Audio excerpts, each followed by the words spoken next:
He woke slowly, with the strange feeling that the world around him was holding its breath. The ceiling above him was not a ceiling at all, but a wide curved dome made of dark stone and glowing lines of soft blue light. The light pulsed gently, like a slow heartbeat. For a moment he thought he was still dreaming. Then the ache in his shoulders and the dry taste in his mouth reminded him that this was real. He tried to sit up and froze. He was not alone. Beside him lay a tall alien woman, her skin a deep shade of bronze green, smooth and marked with faint natural patterns that ran along her arms and neck. Her long dark hair spilled across the stone bed, and her breathing was calm and steady. She looked peaceful, almost gentle, but even asleep she radiated strength. This was not a soldier resting after battle. This was someone born to power. His mind raced. The last thing he remembered was the diplomatic feast, music, heavy drinks made from fermented alien fruits. Toasts to peace. He had been careful, or at least he thought he had been. Humans had learned the hard way to be careful around warrior cultures. A single wrong gesture could start a war. He looked down at himself. His clothes were intact, though rearranged. Over his chest rested a thin metal band etched with symbols he did not recognize. The same band circled the alien woman's wrist. His heart began to pound. "No, no, no," he whispered. The alien woman stirred. Her eyes opened slowly, revealing deep golden irises that locked onto his face with immediate awareness. There was no confusion in her gaze, only calm. "You are awake," she said, her voice low and steady. She spoke in clear basic trade language, though her accent was heavy. "Yes," he said quickly, I think there's been a mistake." She studied him for a long moment, then sat up with smooth, controlled movement. She was taller than him even while seated. "There is no mistake," she said. "The bond is accepted." The word bond sent a chill through him. "I don't understand," he said. "I'm a human envoy. I was invited as a guest. I didn't agree to any bond." Her expression shifted slightly, not to anger but to something closer to concern. "You shared the night. You endured the trial of rest. You did not flee. You did not resist. You woke at dawn. These are vows," he swallowed. "In human culture, that's not how vows work." She tilted her head. "Then your culture is fragile." Before he could reply, a deep horn sounded outside the chamber. It was not loud, but it carried weight, vibrating through the stone beneath them. The alien woman stood. "The warriors have gathered." His stomach dropped. "Warriors," she nodded. 321, all who serve my father directly." Her father. The pieces fell together too quickly, too horribly. "You're the chief's daughter," he said. "Yes." Outside, through tall openings in the stone walls, he could see movement. Rows of armored figures stood in perfect silence in the wide courtyard below. Each warrior held a long spear-like weapon, the metal dark and scarred from use. They were not celebrating, they were waiting. "For what?" he asked, though he already feared the answer. "For judgment," she said. "On you, on me, on your people." His mouth felt dry. "Judgment for what?" "For whether the bond is worthy," she replied, "or whether it is an insult that must be answered with blood." He ran a hand through his hair. Humans had records of first contact disasters, but this was far beyond anything in training manuals. "Can we explain?" "Talk to your father. Tell him there was a misunderstanding." Her eyes softened just slightly. "My father respects honesty, but he respects tradition more." She moved to the wall and pressed her palm against a glowing symbol. The chamber doors slid open with a low hum, revealing a long stone corridor that led toward the courtyard. "The ceremony begins at full dawn," she said. "You will walk beside me." "I don't get a choice, do I?" he asked. She looked back at him. "You always have a choice." But some choices end worlds. They walked together in silence. He noticed how other aliens along the corridor stopped and lowered their heads as she passed. None looked at him with kindness. Some looked curious. Others looked openly hostile.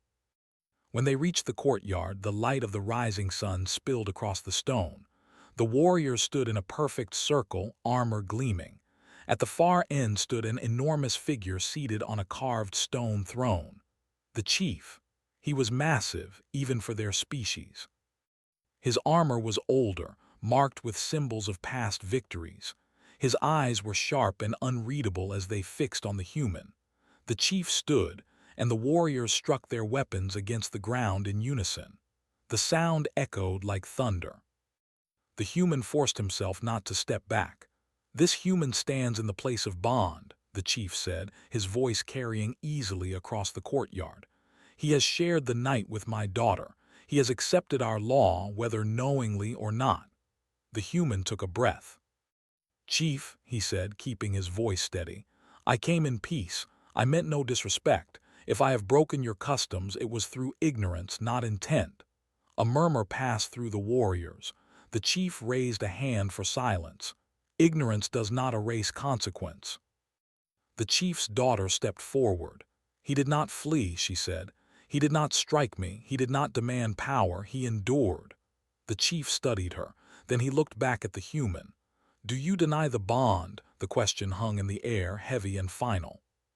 The human thought of Earth, of fragile colonies spread across distant systems, of how easily this moment could turn into a massacre or a war humanity could not win. He thought of the alien woman standing beside him, who had every reason to see him as a problem, yet had spoken for him.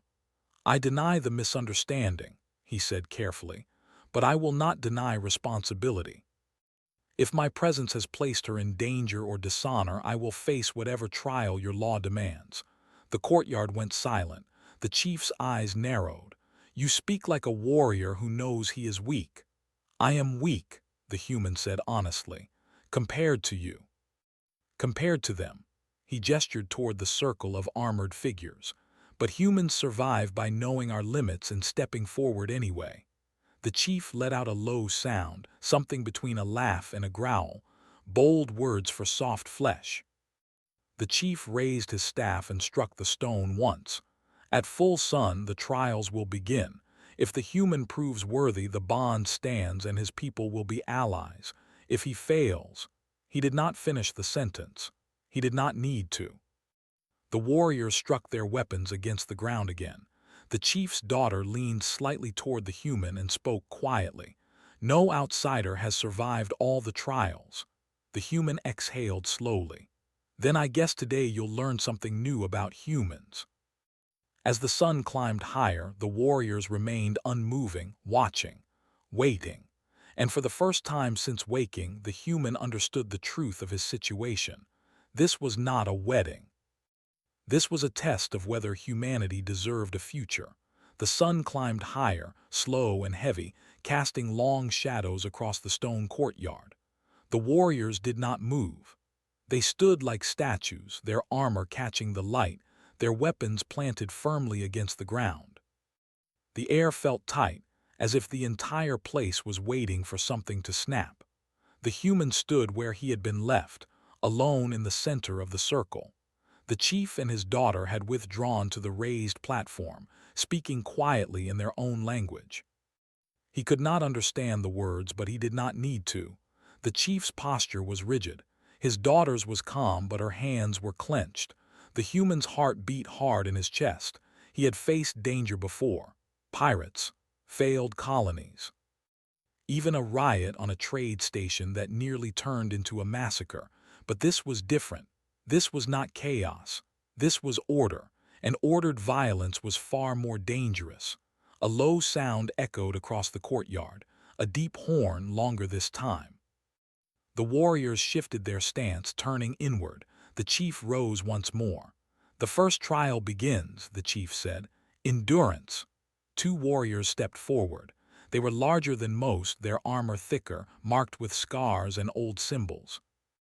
Between them they carried a heavy stone platform. They set it down in front of the human. The chief gestured. "Lift." The human stared at the stone. It was massive, easily twice his weight. There was no trick, no mechanism, just raw mass. He stepped forward and placed his hands beneath the rough edge. The stone was cold. He braced himself and pulled. Nothing happened. A ripple of sound moved through the warriors. Not laughter, but acknowledgement. This was expected. He adjusted his stance and tried again, muscles straining, breath sharp. The stone shifted a fraction, then dropped back into place. Pain shot through his arms. He straightened slowly, flexing his fingers. "How long?" he asked, looking toward the chief. The chief's eyes did not soften. "Until you yield, or until the sun reaches its peak." The human nodded. He bent again and lifted and lifted and lifted. Minutes passed, then more. Sweat soaked his clothes, his arms trembled, his breath came in harsh gasps. The stone never rose more than a hand's width. The chief's daughter watched closely. Her face showed no pity, but there was something else there. Concern, perhaps, or calculation. When the human's arms finally gave out, he fell to one knee, hands scraping against stone. "I yield," he said, voice rough. The chief raised a hand. "The trial ends." The warriors dragged the stone away. Some looked disappointed, others simply indifferent. The human pushed himself upright, chest heaving. He expected the judgment to come then. Expected the chief to declare him unworthy. Instead, the chief spoke again. "You did not lie. You did not pretend strength you do not possess." The human met his gaze. "I won't insult you by pretending." The chief studied him for a long moment. "The first trial is failed. But failure is not death, not yet." A murmur passed through the warriors. The human swallowed. "The second trial," the chief continued, "is resolve." A warrior approached and placed a long metal rod into the ground. The top of it glowed faintly with heat. Not enough to burn from a distance, enough to threaten.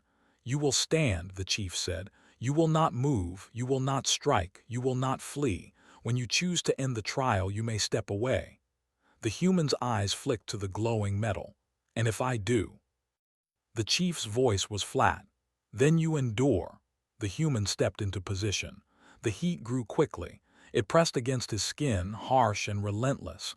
Sweat poured down his face. His legs shook. Every instinct screamed at him to move, to step back, to escape the pain. He stayed. The warriors watched in silence. Some leaned forward slightly, curious. Time stretched. His vision blurred.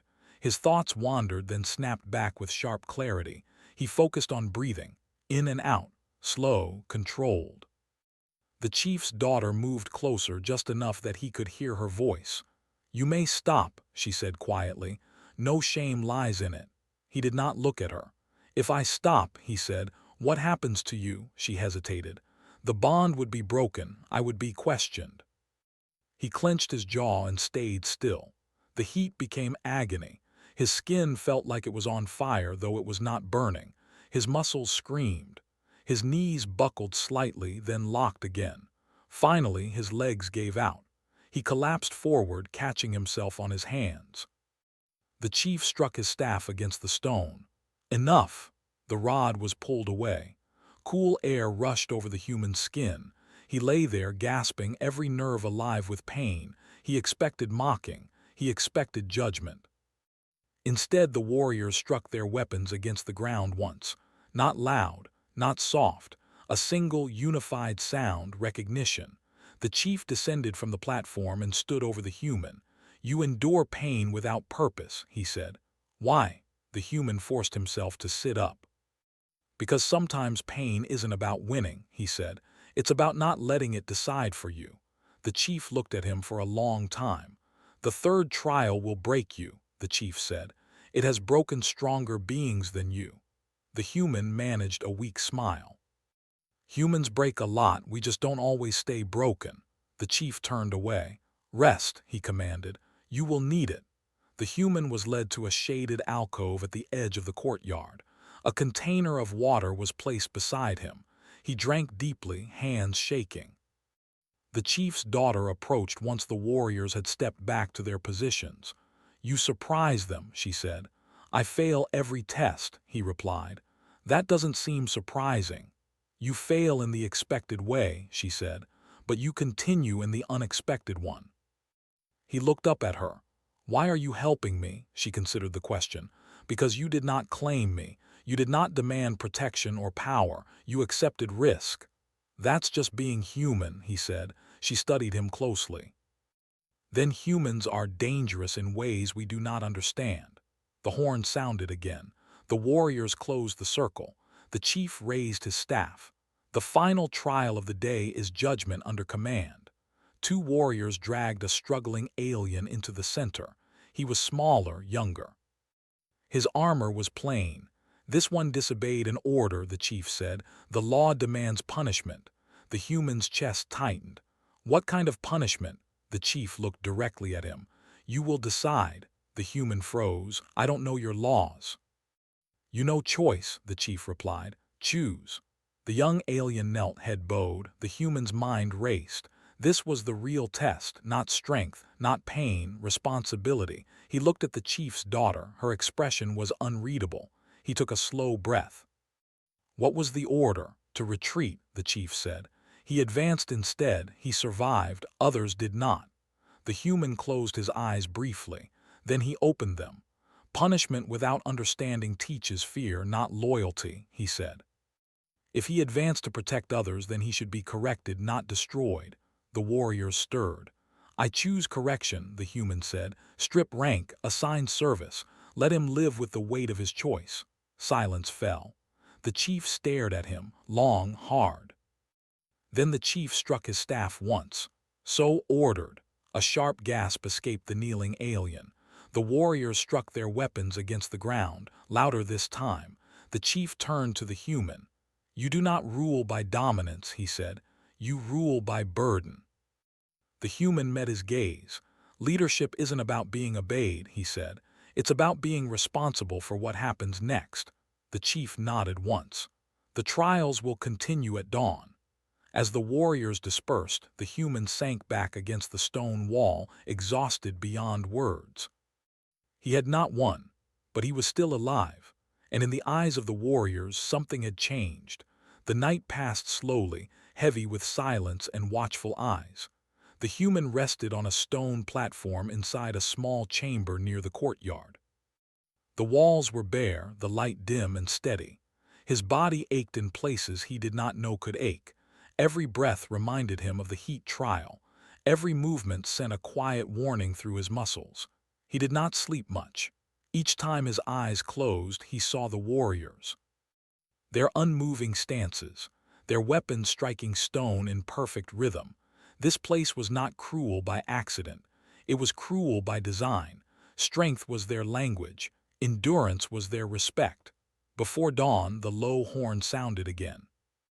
The human pushed himself upright and stood slowly. His legs shook, but they held. He took a deep breath and stepped out into the cold morning air. The courtyard looked different at dawn. The stone reflected pale light, and the warriors stood in tighter formation than before. Their armor was freshly polished.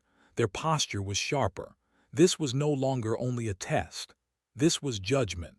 The chief stood at the center platform, his staff planted firmly against the stone. His daughter stood to his right, her expression calm, but her eyes were alert. She wore ceremonial armor now, lighter than a warrioress but marked with symbols of lineage and command. The human walked forward alone. The trials continue, the chief said. Today you face unity. At a gesture, several warriors stepped aside, revealing a wide stone field beyond the courtyard. The ground was uneven, filled with broken pillars, trenches, and scattered debris. It looked like a battlefield long after the war had ended. The third trial is survival through cooperation, the chief said. You will not face it alone. A group of 5 aliens stepped forward. They were warriors but not elite. Their armor was mismatched, their movements less confident. One limped slightly. Another carried an older weapon. These warriors failed together once, the chief continued. They survived, but they did not succeed. Today you will command them. The human felt his chest tighten. I am not a soldier. You are alive, the chief replied. That is enough. The warriors formed a loose line around the human. None looked pleased. One looked openly offended. He is soft, one of them said. He will slow us. The human did not argue. He studied them instead. Their armor, their stance, their injuries, the horn sounded. From the far end of the field, mechanical shapes rose from behind the ruins. Training constructs, fast, armed, designed to overwhelm. Reach the signal stone, the chief called out, or be carried from the field. The constructs moved. The warriors surged forward instinctively, breaking formation. The human reacted without thinking. "Stop," he shouted. They hesitated, just for a moment. "Stay together," he said. "Protect the injured first." One warrior snarled. "You give orders without strength." "I give orders with purpose," the human said. "If you scatter, you lose." The constructs fired. Energy bolts struck stone, sending fragments into the air. The human pointed. "You," he said to the limping warrior. "Cover the rear, you too draw fire, slow, not strong." They moved. Reluctantly, but they moved. The human stayed near the center, watching patterns, calling warnings. "Left, hide, duck." A bolt grazed his arm. Pain flared, sharp and sudden. He bit back a cry and kept moving. One warrior fell. The human was at his side instantly, dragging him behind cover. "Can you move?" The warrior nodded through clenched teeth. "Then crawl," the human said. "I will cover you." The constructs closed in. The field became chaos. Stone shattered. Air burned. The warriors began to trust him, not because he was strong, but because he saw everything. They reached the signal stone together, battered and exhausted. The final construct fell with a heavy crash. Silence followed. The horn sounded once. The chief raised his staff. "The trial is complete." The warriors stood, breathing hard. They looked at the human differently now, not with respect, not yet, but with acknowledgement. The chief descended from the platform. "You do not fight as we do," he said, "but you keep others alive." The human nodded. "Victory without survival is empty." The chief turned to his daughter. "The fourth trial begins." She stepped forward. The human felt a strange tightness in his chest. "This trial is choice," the chief said. "You will be given power." A device was brought forward. A control sphere glowing faintly. "This sphere commands the field defenses," the chief said. "With it, you can disable the training constructs instantly." The human looked at it. "And the cost?" the chief gestured. The warriors who had fought beside the human were herded into a separate area. A barrier rose around them. "The cost," the chief said, "is them." The meaning struck hard. "If you activate the sphere," the chief continued, "the field resets. The warriors inside will be marked as failures. Their future will be ended." The human's breath caught. "You're asking me to trade lives for success." "I am asking you to choose," the chief replied. The human looked at the warriors behind the barrier. They were wounded. Exhausted but alive. They looked back at him, silent. The chief's daughter watched closely. The human took the sphere in his hands. It was warm. "This is how empires are built," the chief said, "by choosing outcomes over individuals." The human shook his head slowly. "That's how empires fall," he said. He placed the sphere on the ground. "I refuse." A ripple moved through the warriors. "You will fail the trial," the chief said. "Then I fail," the human replied. "But I won't destroy people to prove I can win." The chief stared at him. The silence stretched. Then the chief struck his staff against the stone. "The trial ends," he said. The barrier fell. The warriors were released. The chief turned to the gathered ranks. "This human rejects power without responsibility." The warriors struck their weapons against the ground, once, then again. The sound grew louder. The human stood still, heart pounding. The chief faced him. "Tomorrow is the final trial." The human nodded, exhausted beyond words. The chief's daughter approached him as the warriors dispersed. "You should have taken the sphere," she said quietly. "You could have won." The human met her gaze. "I already did." She studied him for a long moment. Then she inclined her head slightly. "When dawn comes," she said, "the last trial will not be one of strength." "What will it be?" he asked. She looked toward the horizon where the sun was beginning to sink. "Sacrifice," she said. The human exhaled slowly. He watched the warriors leave the field, alive because of a choice that had cost him nothing but pride. And he knew, with growing certainty, that the final test would ask for far more. The night before the final trial was quiet in a way that felt unnatural. The human sat alone in the small stone chamber, staring at the faint blue lines in the walls. His body was tired beyond anything he had known before. Every muscle felt heavy. His mind, however, would not rest. Sacrifice. The word stayed with him. It was not new to humans. Humanity had survived because people were willing to give up comfort, safety, and sometimes life itself so others could live. But he knew this trial would not be simple. This culture never made things simple. A soft sound broke the silence. The chamber door slid open. The chief's daughter stepped inside. She moved without armor now, wearing simple ceremonial clothing. Without the weight of rank and metal, she looked less like a warrior and more like a person carrying a burden. "You should be resting," she said. "I tried," the human replied. "Didn't work." She studied him for a moment, then sat across from him on the stone bench. "Tomorrow will decide everything," she said, "not just for you." "I know," he said quietly. She hesitated, then spoke again. "My father did not expect you to survive this long." "Neither did I," the human said with a weak smile. Her lips curved slightly, then fell serious again. "The final trial is older than our recorded history," she said. "It exists to answer one question." "What question?" he asked. She met his eyes. "Who matters more, the individual or the future?" The human leaned back against the stone wall. "That's a dangerous question." "Yes," she agreed. "That is why it ends wars or begins them." They sat in silence for a long moment. Finally he asked, "If I fail, what happens to you?" She did not answer right away. When she did, her voice was steady. "I will accept the judgment, as is my duty." "That's not an answer," he said. "It is the only one allowed," she replied. The horn sounded in the distance, low and slow. She stood. "Dawn comes soon. Whatever happens, know this: you changed something here." He looked up at her. "I didn't plan to." "Change rarely asks permission," she said. Then she turned and left. The dawn light was sharp and cold. The courtyard was filled once more with warriors. All 321 stood in perfect formation, armor gleaming, weapons grounded. There was no movement, no sound beyond the faint wind. The human walked into the center alone. The chief stood before him, staff in hand, eyes calm and hard.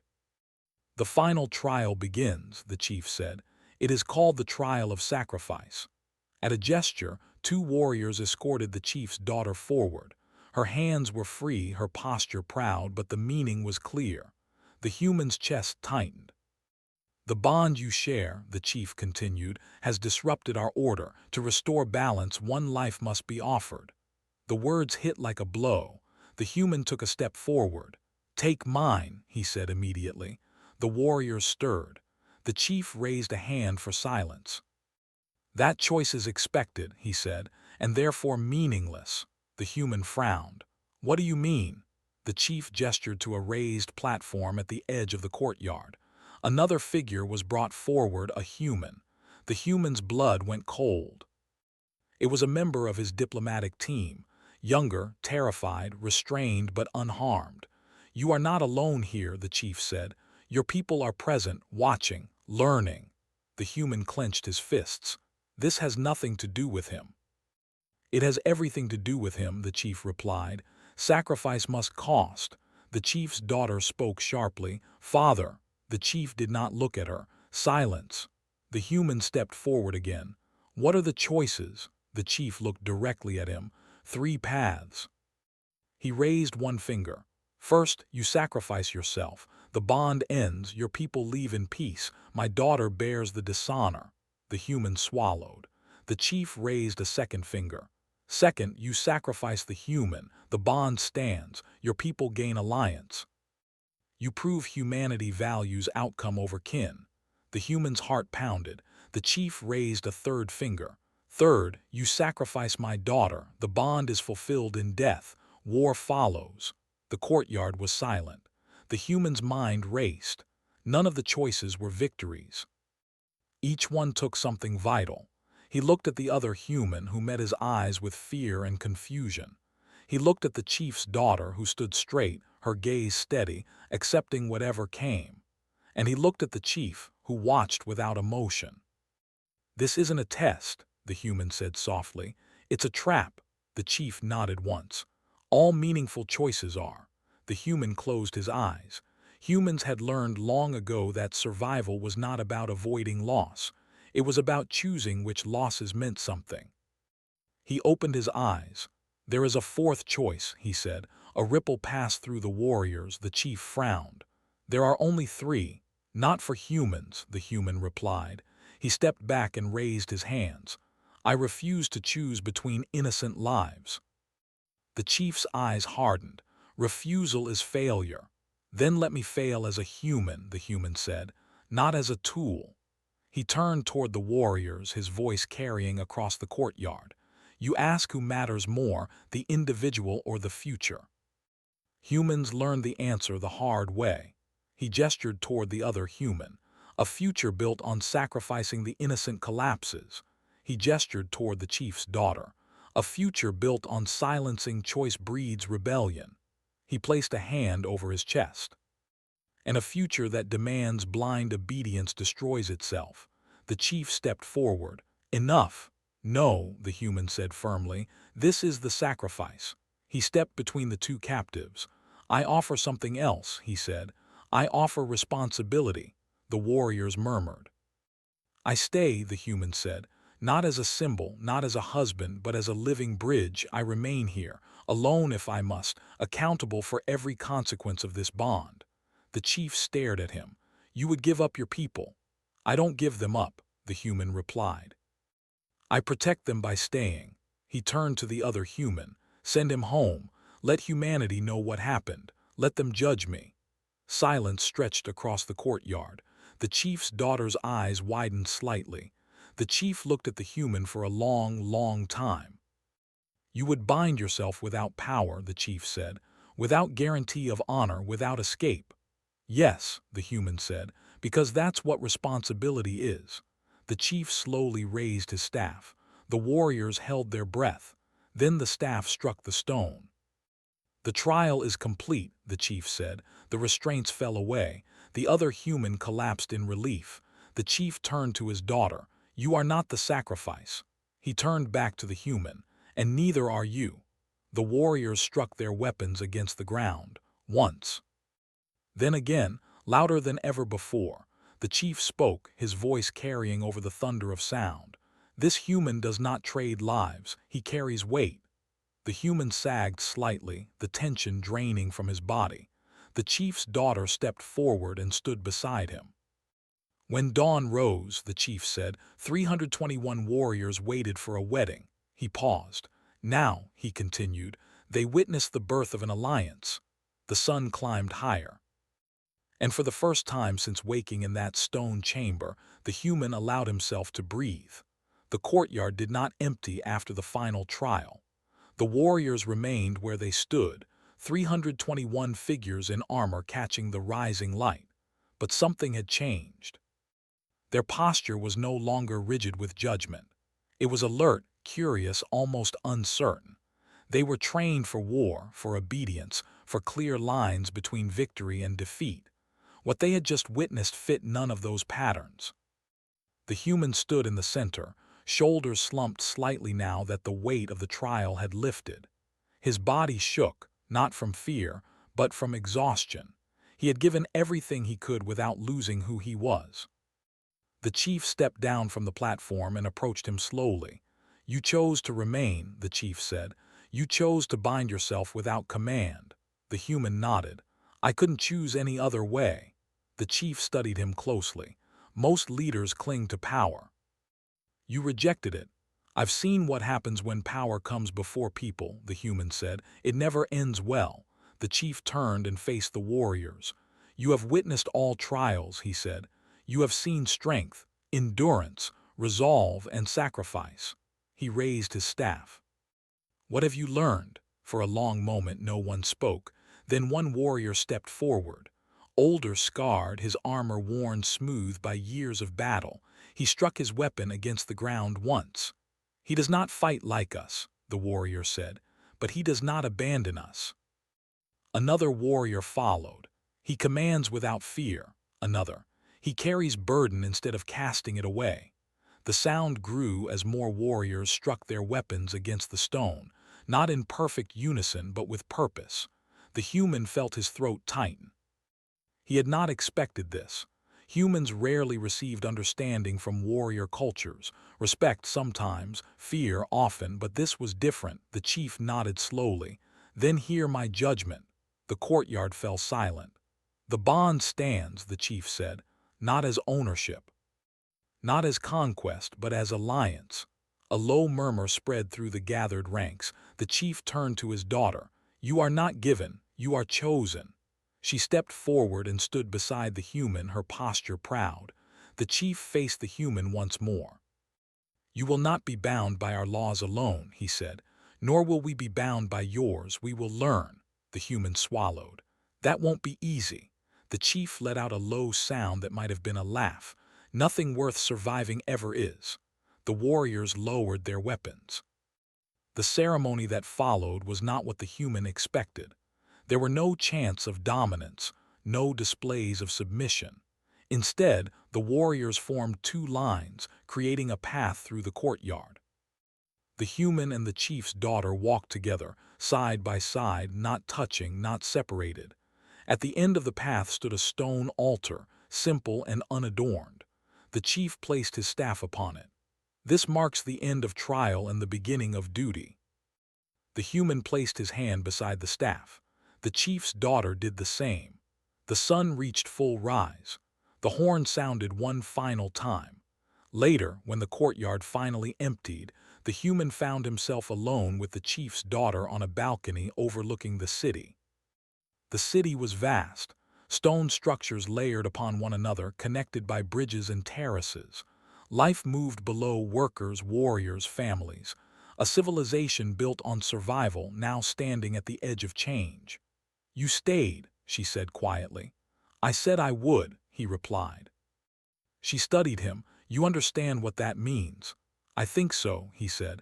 It means I won't always be comfortable or safe or right, she nodded. You will be watched. I already am, he said. A small smile touched her lips. You are different from what we expected. He looked out over the city. So are you. Days passed.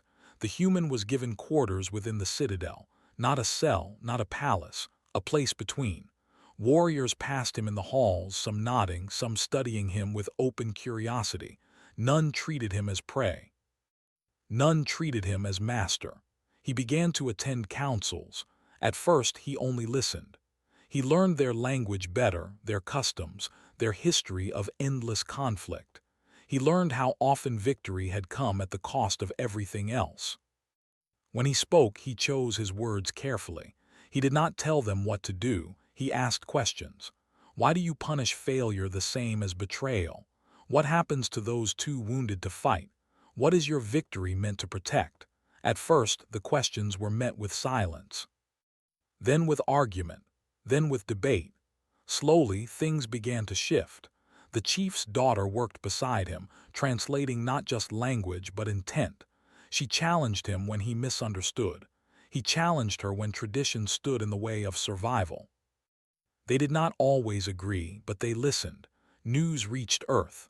The human diplomat who had vanished returned only as a message, a recorded account. Honest, unpolished, he spoke of trials, of choices, of a people who measured worth in endurance, not cruelty. He told them not to send soldiers. He told them to send teachers, engineers, mediators. He told them humanity had been tested and not by strength. Earth listened. Ships arrived months later, not warships, not conquerors, aid vessels, cultural envoys, scientists, builders. The warriors watched from the cliffs as humans arrived without weapons drawn. Some scoffed, some watched closely. The chief stood beside the human as the first delegation landed. You have brought your people, the chief said. They came, the human replied. I didn't order them, the chief nodded. That may be your greatest strength. Time passed. The human grew older in the citadel. He bore scars, some from training, some from long debates that changed nothing and everything at once. He learned to fight, not to dominate but to defend. The warriors trained him hard, and in return he taught them restraint. The chief's daughter became a leader in her own right, not because of blood alone but because she adapted, because she questioned, because she stood between old ways and new realities. Together they watched a new generation grow, warriors who asked before striking, leaders who measured success in survival, not death, a civilization still fierce, but no longer blind. One evening, years later, the human stood once more in the courtyard where it had all begun. The stone was worn now. The markings faded, but he remembered every moment. 321 warriors stood before him again, not for judgment, for acknowledgement. The chief, older now, leaned on his staff. "When you woke beside my daughter," he said, "we believed we were testing you." The human smiled faintly. "You were," the chief continued, "but we did not know we were also being tested." The warriors struck their weapons against the ground. Once. The human bowed his head. Humanity had not won by force. It had not conquered. It had endured, adapted, chosen responsibility over power. And in doing so, it had done what it always did best. It had survived, and helped others survive with it.